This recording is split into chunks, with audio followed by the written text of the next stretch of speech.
What's going on, guys? Failed to listen. Welcome back to More of Failed Thoughts, and in this video, I thought we would discuss some Xbox One, some Xbox One S, I think that's the name that we're rolling with, and the Xbox Scorpio, maybe even a little PlayStation Neo, and just my thoughts on that, some speculation of my own, and the fact that I disagree with some others here in the community that feel like this might be Microsoft's next generation console and they don't want to say it yet. And I see that argument. I do. I can understand that. And for obvious reasons, of course, they wouldn't want to say that yet. And it's still possible that that may be true. But, I don't have inside information. I don't know anyone that knows anything.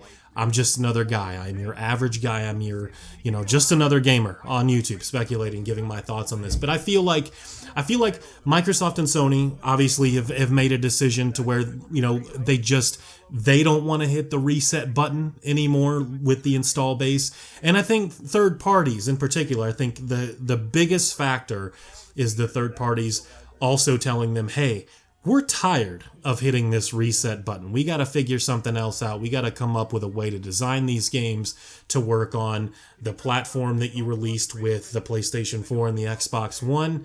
And also, if you guys want to do any upgrades, you're welcome to do that if you want these games to look and perform better. And those of you that have been watching my channel, you already know where I stand with this. I think it's exciting, especially for you console-only gamers. Those of you that don't really want to PC game or care about PC gaming for any number of reasons, you're just not into some of the exclusives or whatever the case may be. I understand that. So for you console-only gamers, I don't see how this could be a bad thing. If it remains optional. Will there be exclusive games to the Xbox One and the PlayStation Neo? Microsoft and Sony are saying no, but Microsoft, in one interview I seen, also said there was a woman, Xbox representative of some kind, I think she works in their division, said that, yeah, there could be exclusive Xbox Scorpio games, but it's all up to the developers. You know what I mean? Like, that sort of leaves it open, doesn't it? That kind of goes against what guys like Phil Spencer were saying. And that's another thing, too, is like Phil Spencer, a number of times at E3 and even after E3, made it a point to say that this whole beyond generations thing is what they're going for now. And that to me speaks to, the generations are officially over. Possibly.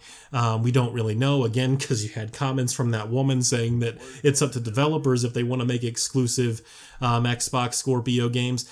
And I'm sure Sony will backtrack at some point and, probably mess up and say the same thing when they really don't want to. But sometimes, slip of the tongue in an interview, things are just kind of rolling and stuff like that slips out. I mean, they shouldn't have said it, but I mean, it is what it is. But I think another thing is to, outside of Microsoft, Sony, and possibly even Nintendo to some extent, as well as the third parties that I think are playing the biggest factor in forcing Microsoft and Sony's hand with the not hitting the reset and having, hundreds of millions of gamers, having to start that all over, is VR. I think VR, like a lot of these companies, a lot of these developers really want VR to take off. And, unfortunately, while Xbox One and PlayStation 4 can run some VR games, I don't think it's at the performance and at the visuals that the developers would prefer. Their vision is being held back a little bit with PlayStation 4 and Xbox One hardware. So I feel like I don't know if you're going to get anything VR on the Xbox One. And I don't know if the current Xbox One. Xbox One S, probably the same kind of deal. PlayStation 4 seems safe, but obviously you're going to get better looking games and better performing games on the Neo. Now, some people are also saying that the Neo isn't Sony's upgrade to the PlayStation 4, that it's just their slim model, and it's something that they've yet to announce. Now, that may be possible, but I think the Neo is real. I think it's absolutely real, and some of those specs are indeed true. And it's possible that they'll come out with a new machine that is, more slim than the PlayStation 4, but it will have some new, better performing hardware. And that's my take. Like, that's why I think this is happening.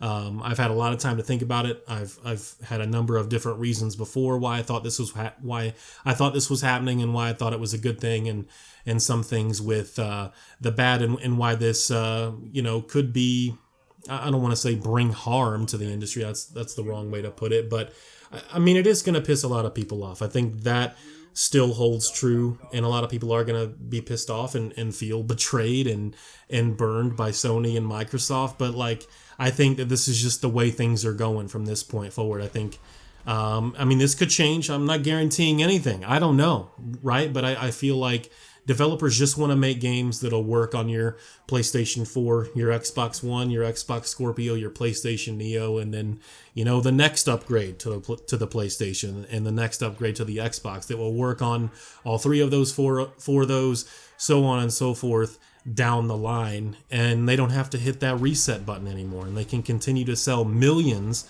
and not have to worry about having an install base of only 1.5 million people for a AAA game that costs, you know, $85 million to make or something. So, you know, it's just stuff like that. And of course, VR, as I mentioned. And that's my take. That's my video. Thank you guys for watching. There will be more videos coming up in the future. Maybe I'll talk about the whole, you know, Microsoft sort of hinting that maybe some games will come to Steam after all, and, you know, give some thoughts on that. So that's the video. Thank you guys. Appreciate it. Peace.